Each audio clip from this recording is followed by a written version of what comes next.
प्रतिमा गाडगीळ आणि sons limited 1832 पासून। पुण्यातील दौंडमधील रावणगाव मळद परिसरात बिबट्याचा धुमाकूळ, 2 वासरं ठार, ग्रामस्थांमध्ये भीतीचं वातावरण। तातडीने उपाययोजना करण्याची ग्रामस्थांची मागणी। नांदेडच्या लोहा तालुक्यातील वडेपुरी शिवारात बिबट्याची दहशत, बिबट्याने हरणाची शिकार केल्याने गावकऱ्यांमध्ये भीतीचं वातावरण। बिबट्याच्या भीतीमुळे शेतीची कामं ठप्प, मजूरही मिळणं झालं अवघड। पुण्याच्या कल्याणनगर महामार्गावर बिबट्याचा वावर वाढला, रस्त्याच्या कडेला दबा धरून बसलेल्या बिबट्याची दुचाकीवर झडप, परिसरात दहशत, वन विभागाकडे दखल घेण्याची मागणी। अहिल्यानगरच्या खारेकर्जूनमध्ये बिबट्याने हल्ला केलेल्या 5 वर्षीय चिमुकलीचा मृतदेह सापडला। तब्बल 16 परभणीत सीसीआयकडून शासकीय हमीदाराने कापूस खरेदीला सुरुवात, खासदार संजय जाधव यांच्या हस्ते शुभारंभ। किसान ॲपवर नोंदणी करण्याचं आवाहन। सोयाबीन, मूग, उडीद पिकाच्या खरेदीकरता ऑनलाईन नोंदणीची तारीख 31 डिसेंबरपर्यंत वाढली। शेतकऱ्यांच्या अडचणी लक्षात घेता मुदत देण्याचा निर्णय। प्रत्यक्ष खरेदी प्रक्रिया 15 नोव्हेंबरपासून सुरू होणार। वाशिम कृषी उत्पन्न बाजार समितीत सोयाबीनची विक्रमी आवक, सोयाबीनची आवक वाढल्याने मोजणीला वेळ, लोडिंगची प्रक्रिया पूर्ण वेळ विस्कळीत, त्यामुळे शेतकऱ्यांमध्ये सोयाबीनच्या दराबाबत गोंधळ। वाशिम जिल्ह्यात नुकसानग्रस्तांना 3 हेक्टरच्या मर्यादेत प्रति हेक्टर 8,500 रुपयांची मदत मंजूर। जून ते सप्टेंबर या महिन्यात अतिवृष्टीमुळे नुकसान झालेल्या शेतकऱ्यांना काहीसा दिलासा। परभणीत पाऊस थांबल्यानंतर कापूस वेचणीच्या कामाला वेग, महिला शेतकऱ्यांना कापसाची पहिली वेचणी केली। पावसाचा फटका बसल्याने जिल्ह्यातील कापूस उत्पादनावर परिणाम। लातूर जिल्ह्यात अनेक ठिकाणी भूगर्भातील पाणी पातळीत वाढ, विहिरी आणि बोरवेलला 60 फुटांच्या आत पाणी लागतं, परिणामी बोरवेल घेणाऱ्यांची संख्या वाढली। सेनगाव ते सिंदीनागा मार्गावरील बंधाऱ्याला दरवाजे नसल्याने हजारो लिटर पाणी वाया। गेल्या वर्षीच बंधाऱ्याचं काम करण्यात आल्याची माहिती। प्रशासनाच्या दुर्लक्षामुळे बंधारा फक्त शोभेची वस्तू बनल्याचा नागरिकांचा आरोप। साताऱ्याच्या लोणंदमध्ये म्हस्कोबानाथ महाराजांच्या यात्रेचा उत्साह, ढोलताशाच्या गजरात नाथांचा छबिना काढण्यात आला। रत्नागिरीतील नागरिकांसाठी भगवान सांबरे रुग्णालयात मोफत सिटी स्कॅन सेवा उपलब्ध। जिजाऊ संस्थेचे संस्थापक निलेश सांबरेंच्या उपस्थितीत सिटी स्कॅनचं लोकार्पण। सोलापुरात माढ्याच्या 4 सुपुत्रांची उपजिल्हाधिकारीपदी नियुक्ती। माढ्यात एकाच वेळी 4 जणांना तहसीलदार ते उपजिल्हाधिकारीपदी पदोन्नती। जळगावच्या सराफा बाजारात सोन्याच्या दरांमध्ये तोळ्यामागे 4,000ची वाढ, सोन्याचे दर 1,26,000वर पोहोचले। चांदीचा दर प्रति किलो 1,66,000वर। धुळे जिल्ह्यामध्ये तापमानाचा पारा घसरला। धुळ्यात राज्यातील सर्वात कमी 8 अंश सेल्सिअस तापमानाची नोंद। वाढत्या थंडीमुळे शाळांची वेळ बदलण्याची नागरिकांची मागणी।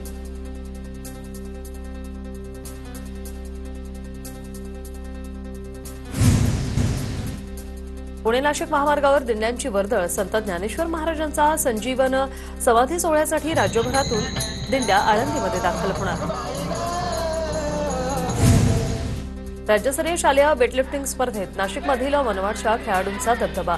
5 सुवर्ण, 2 रौप्य व 2 कांस्य पदकासह उत्कृष्ट कामगिरी। कृष्णा व्यवहारे, श्रावणी पुरंदरे, साहिल जाधव, आनंदी सांगळे, कस्तुरी कातकडे यांना सुवर्णपदक।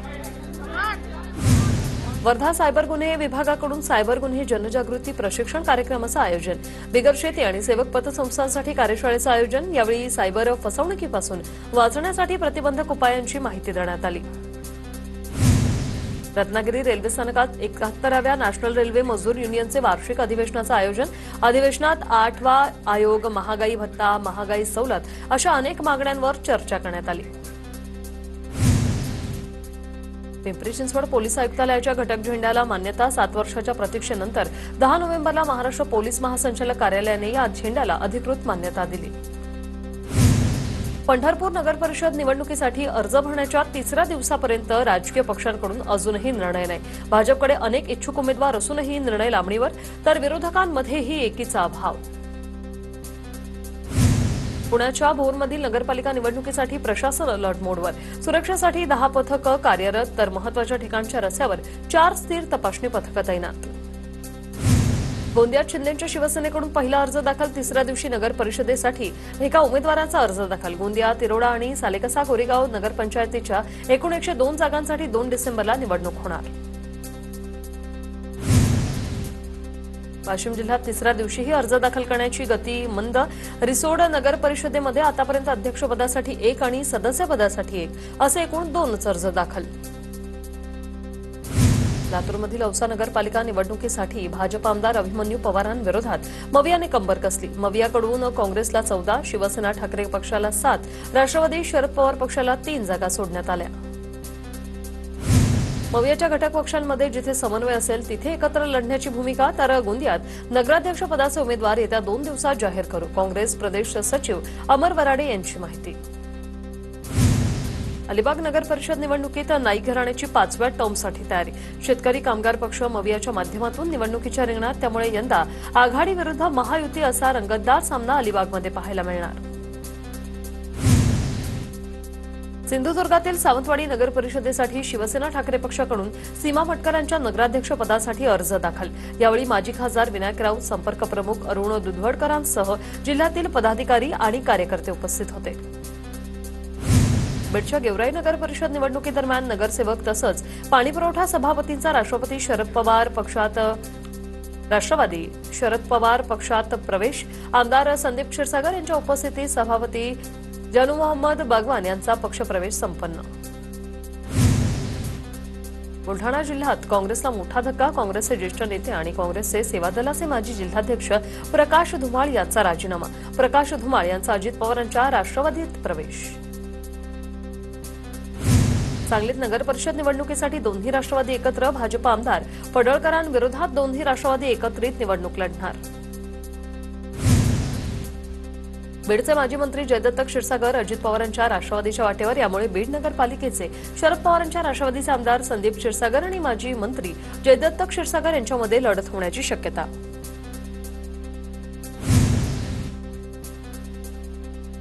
रत्नागिरी नगर परिषदेच्या निवडणुकीत महायुतीत मिठाचा खडा पडण्याची शक्यता. नगर परिषदेच्या प्रभाग क्रमांक 6 आणि 7 मध्ये भाजपला उमेदवारी द्या, अन्यथा मैत्रीपूर्ण लढतीस परवानगी द्या. कार्यकर्त्यांनी पक्ष श्रेष्ठींकडे केली मागणी. धाराशिवमध्ये समाजवादी पार्टीचे नेते देवानंद रोचकरींचा शिवसेना शिंदे गटात प्रवेश. उपमुख्यमंत्री एकनाथ शिंदे आणि पालकमंत्री प्रताप सरनाईक यांच्या उपस्थितीत रोचकरींचा पक्षप्रवेश संपन्न. नंदुरबार नगरपालिकेसाठी अद्याप एकही उमेदवाराचा अर्ज दाखल नाही. त्यामुळे ऐन वेळेस गर्दी होऊ नये म्हणून शनिवारी देखील उमेदवारांचे अर्ज स्वीकारले जाणार. निवडणूक विभागाकडून त्याबाबतचं परिपत्रक जारी. अहिल्यानगरमधील राहता नगराध्यक्षपदासाठी 2 अपक्षांचे उमेदवारी अर्ज दाखल. श्रीरामपुरात आगामी निवडणुकांसाठी महिला उमेदवारांनी केला अर्ज दाखल. आतापर्यंत कोपरगावात नगरसेवक पदासाठी 1 तर शेगावात 2 अर्ज दाखल. सांगलीच्या कारागृहातील कैद्याचे सकाळच्या सुमारास पलायन. अजय भोसले असं पलायन केलेल्या या कैद्याचं नाव. शहर पोलिसांकडून फरार झालेल्या कैद्याचा शोध सुरू. वाहतूक नियम तोडणाऱ्यांविरोधात बीड पोलिसांकडून जिल्हाभरात विशेष मोहीम. एकाच दिवशी 1340 वाहनांवर दंडात्मक कारवाई. 11 लाख रुपयांचा दंड वसूल. रत्नागिरीत देवरुख जवळच्या मार्लेश्वर रोडमध्ये गुरांची अवैध वाहतूक रोखली. 2घांवर गुन्हा दाखल. गाडी जप्त. पूना गाडगीळ आणि सन्स लिमिटेड 1832 पासून.